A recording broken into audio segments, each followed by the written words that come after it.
Halo pemirsa, selamat datang kembali di channel ini. Dunia internasional kembali diguncang kabar mengejutkan dari Amerika Serikat.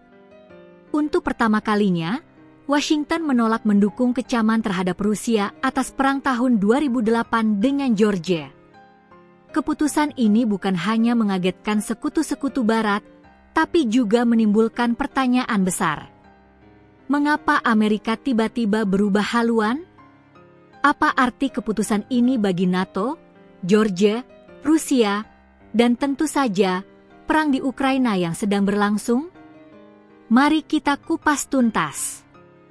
Setelah sidang tertutup Dewan Keamanan PBB pada Senin, 18 Agustus 2025, Denmark, Prancis, Yunani, Inggris, dan Slovenia sepakat mengeluarkan pernyataan kecaman terhadap Rusia. Mereka menyebut invasi ke Georgia 17 tahun lalu sebagai invasi brutal. Namun, Amerika Serikat mengambil langkah berbeda. Untuk pertama kalinya, Washington menolak menandatangani pernyataan itu.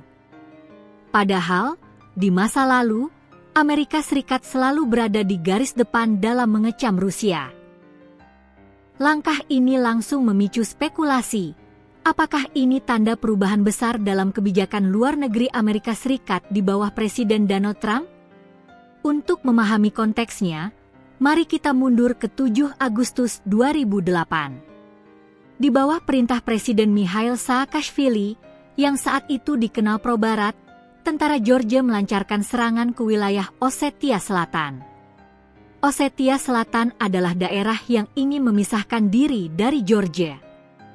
Pasukan Georgia menembaki ibu kota wilayah itu, Skin Valley, bahkan menyerang pangkalan pasukan penjaga perdamaian Rusia. Rusia merespons dengan cepat. Pasukan Moskow masuk, memukul mundur tentara Georgia, dan hanya dalam hitungan hari, mereka menguasai medan tempur. Pada 16 Agustus 2008, tercapai gencatan senjata yang dimediasi Prancis. Namun tidak lama setelah itu, Rusia mengambil langkah besar, mengakui kemerdekaan Osetia Selatan dan Abkhazia, dua wilayah yang sebelumnya bagian dari Georgia.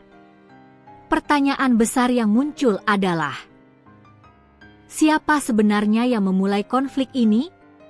Mikhail Saakashvili bersikeras bahwa Rusia lebih dulu menyerang. Tetapi sebuah misi pencari fakta Uni Eropa yang dipimpin diplomat Swiss, Heidi Tagliavini, justru menyebut sebaliknya.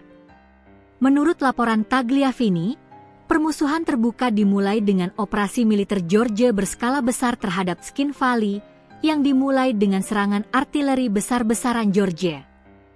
Artinya, secara resmi, dunia internasional melihat bahwa Georgia memicu konflik dan Rusia merespons. Inilah alasan mengapa hingga kini narasi siapa penyerang sebenarnya masih diperdebatkan. Keputusan Amerika menolak mendukung kecaman membuat banyak pihak di Georgia marah. Tina Bokuchava, Ketua Gerakan Nasional Bersatu yang didirikan Saakashvili, menyebut langkah Washington sebagai tanda diplomasi Georgia telah mati. Ia menuding pemerintah Georgia saat ini, Partai Impian Georgia, sebagai pihak yang memperburuk hubungan dengan Amerika Serikat. Dari perspektif politik dalam negeri Georgia, keputusan Amerika Serikat dianggap sebagai pukulan telak bagi mereka yang selama ini berharap dukungan Washington untuk menghadapi Moskow. Mengapa Amerika Serikat berubah sikap? Jawabannya mungkin ada pada strategi Presiden Donald Trump. Trump diketahui berusaha mengakhiri kebijakan boikot diplomatik terhadap Rusia yang dilakukan pemerintahan sebelumnya. Bahkan, pekan lalu, ia bertemu langsung dengan Presiden Rusia Vladimir Putin di Alaska, pertemuan pertama sejak 2019. Pertemuan itu menjadi sinyal kuat bahwa Trump ingin memediasi penyelesaian konflik Ukraina dan sekaligus membuka babak baru hubungan Amerika Serikat-Rusia. Dengan kata lain, menolak kecaman terhadap Rusia bisa jadi bagian dari strategi Trump, meredakan ketegangan dengan Moskow untuk membuka jalan negosiasi yang lebih besar. Namun, langkah ini tentu membuat sekutu-sekutu Amerika Serikat di Eropa kebingungan. Selama ini, NATO dan Uni Eropa menekankan sikap keras terhadap Rusia, baik terkait Ukraina maupun konflik lama seperti Georgia. Ketika Amerika Serikat justru mengambil posisi berbeda, muncul pertanyaan besar. Apakah NATO masih bisa kompak? Apakah Eropa harus mencari jalannya sendiri tanpa terlalu bergantung pada Washington? Ataukah ini pertanda retaknya front Barat dalam menghadapi Rusia? Jika kita melihat pola besar, keputusan Trump tampaknya adalah bagian dari strategi deal-making khas dirinya.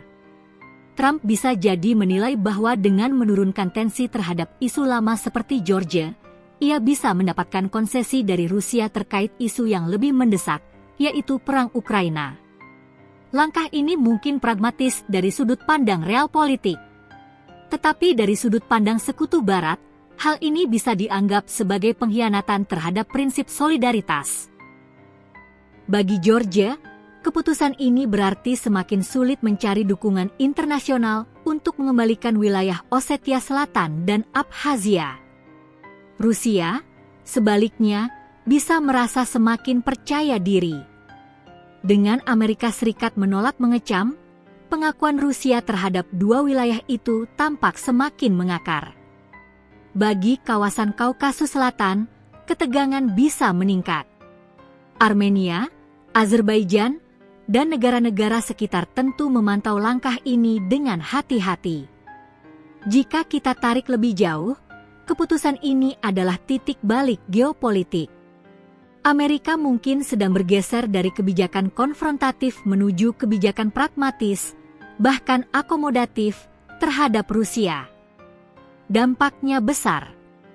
NATO bisa semakin terpecah. Uni Eropa mungkin terpaksa mandiri dalam isu pertahanan.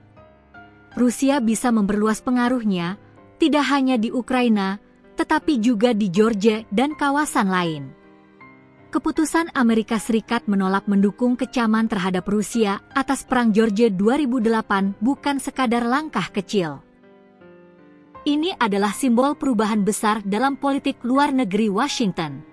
Trump tampaknya sedang mencoba membuka jalur diplomasi baru dengan Putin, meski itu berarti membuat sekutu-sekutunya kecewa. Pertanyaannya sekarang, apakah langkah ini akan membawa perdamaian di Ukraina dan menstabilkan hubungan global? Atau justru membuka jalan bagi Rusia untuk semakin berani dalam politik ekspansinya? Hanya waktu yang bisa menjawab.